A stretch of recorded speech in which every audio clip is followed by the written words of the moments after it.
Assalamualaikum warahmatullahi wabarakatuh. Semangat pagi, ketemu lagi dengan Ibu Siti Mutmainah. Kali ini kita akan belajar tentang bilangan pecahan. Kompetensi dasar yang akan kita pelajari masih sama seperti pertemuan kemarin.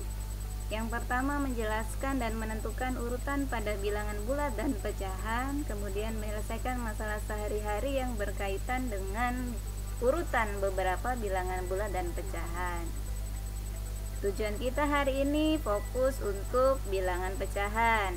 Yang pertama, kalian dapat menentukan urutan pada bilangan pecahan, kemudian kalian dapat menyelesaikan masalah yang berkaitan dengan urutan bilangan pecahan. Sebelumnya kita ingat kembali tentang bilangan pecahan. Di sekolah dasar kalian sudah mengenal bilangan pecahan. Ingat? Ya, bilangan pecahan adalah bilangan yang terdiri dari pembilang dan penyebut, dilambangkan dengan A per B. A adalah pembilang di atas, kemudian yang di bawah B adalah penyebut.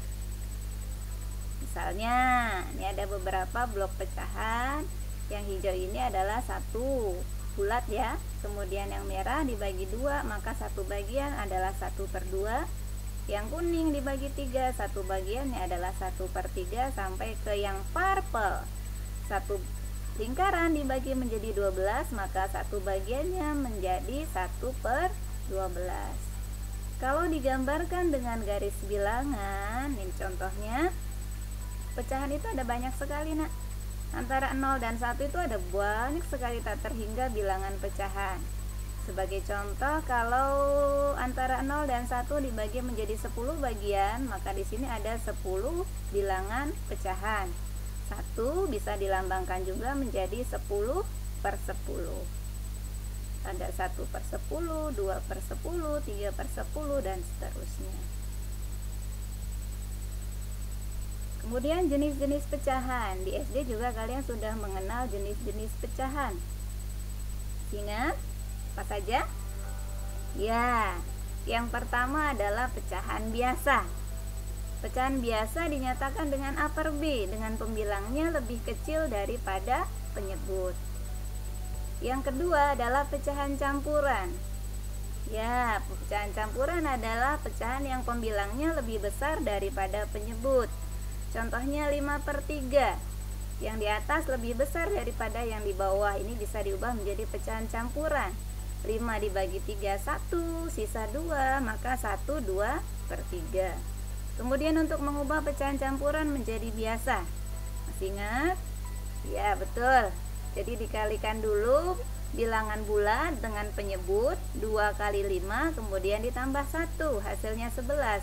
Dengan penyebutnya tetap 5, menjadi 11/5. Pecahan yang selanjutnya apa itu? Ya, pecahan desimal. Pecahan desimal adalah pecahan yang penulisannya menggunakan tanda koma. Ingat, satu angka di belakang koma artinya /10 ya. 2 angka di belakang koma artinya /100. 3 angka di belakang koma artinya /1000, dan seterusnya.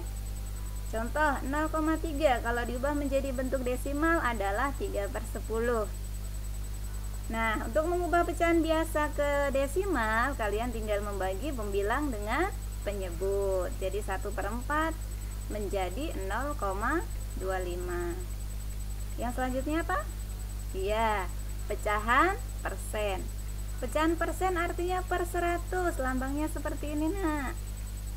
Ya, 25% artinya 25/100. Kalau disederhanakan pembilang dan penyebut dibagi dengan 25, hasilnya adalah 1/4. Kemudian kalau mengubah pecahan biasa ke bentuk persen, maka penyebutnya diubah menjadi 100. 5 supaya jadi 100 dikali 20, maka 2 juga dikali 20, hasilnya 40/100, sama dengan 40%.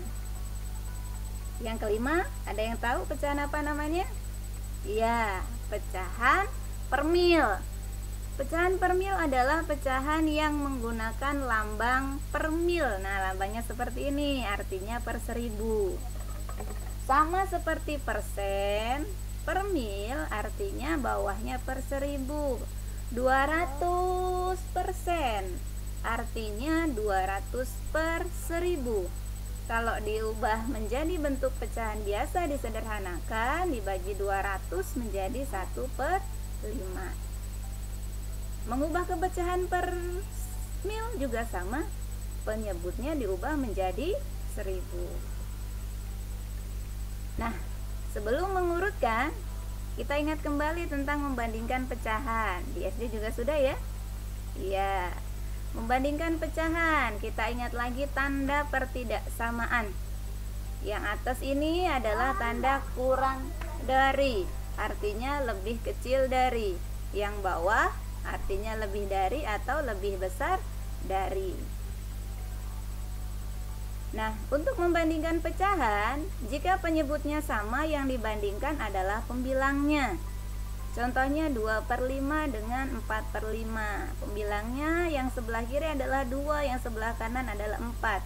2 kurang dari 4 atau 2 lebih kecil dari 4, maka 2/5 lebih kecil dari 4/5.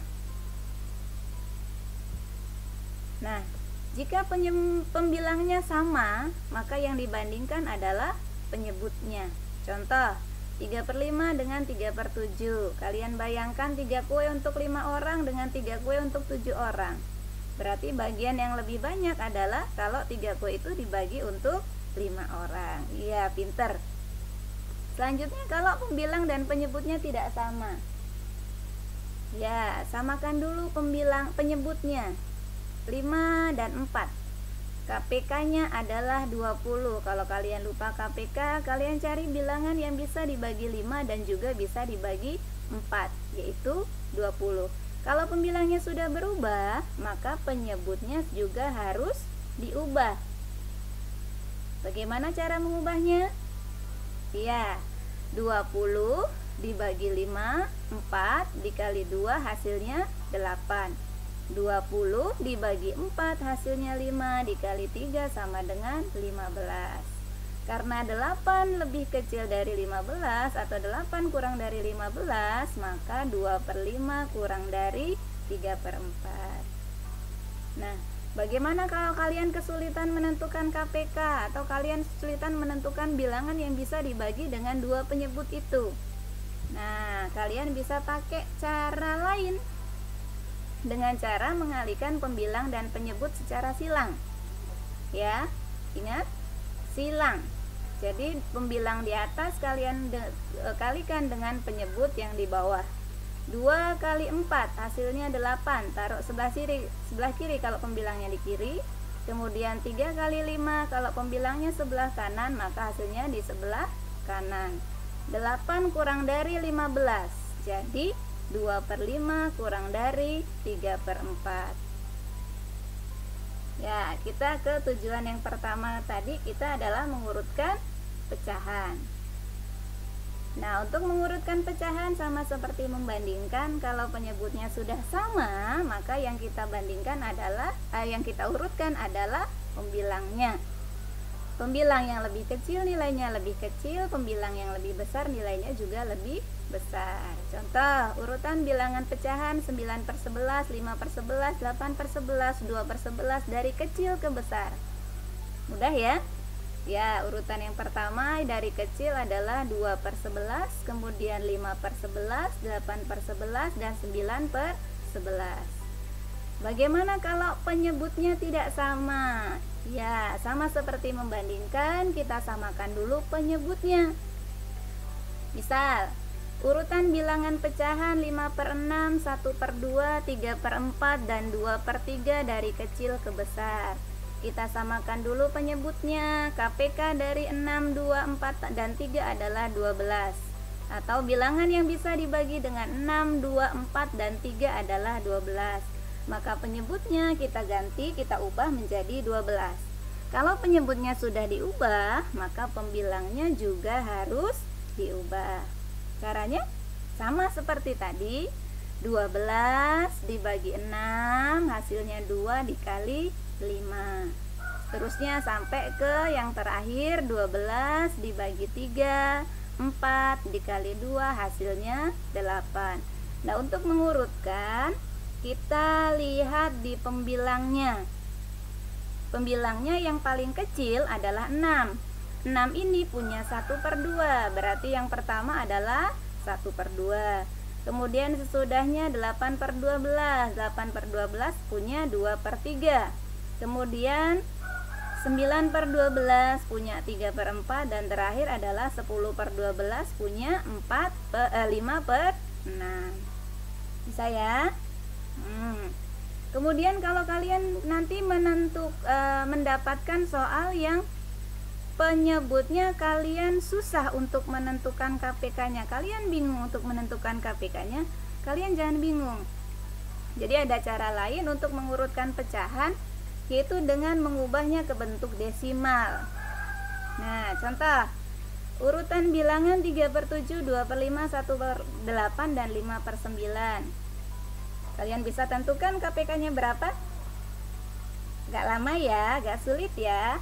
Nah, untuk itu kita buat ke bentuk desimal dengan cara menambahkan angka 0 di pembilangnya. Jadi di pembilang ini masing-masing kita tambahkan 0. Kemudian masing-masing pembilang kita bagi dengan penyebutnya. 30 dibagi 7 hasilnya 4. 4 kali 7 berapa? Iya, 28.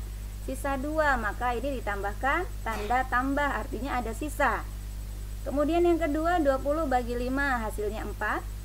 10 bagi 8 hasilnya 1. Sisa? Ya, sisa 2 ya, jadi tambahkan plus. Kemudian 50 dibagi 9 hasilnya 5. Ya, 5 kali 9 45, jadi sisa 5 ditambahkan plus. Setelah itu kalian urutkan berdasarkan hasil ini. Yang paling kecil adalah 1. 1 ini punya 1/8, berarti urutan pertama adalah 1/8.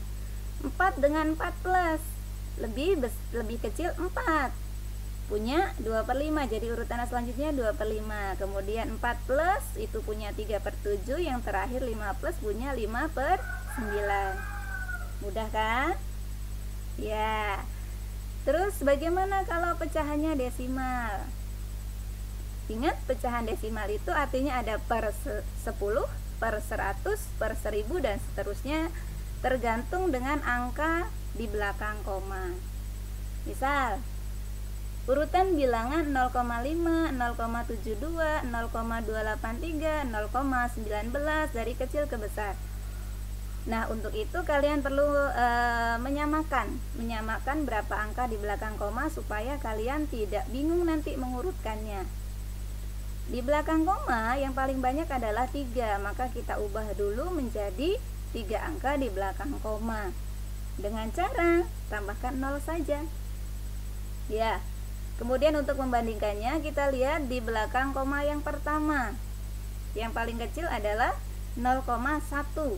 Berarti 0,19, kemudian 0,283, kemudian 0,5, kemudian yang terakhir adalah 0,72. Mudah ya. Nah, ingat, dalam mempelajari matematika kalian jangan beranggapan dulu matematika itu sulit. Matematika itu mudah. Oke, sekian Ibu akhiri. Wassalamualaikum warahmatullahi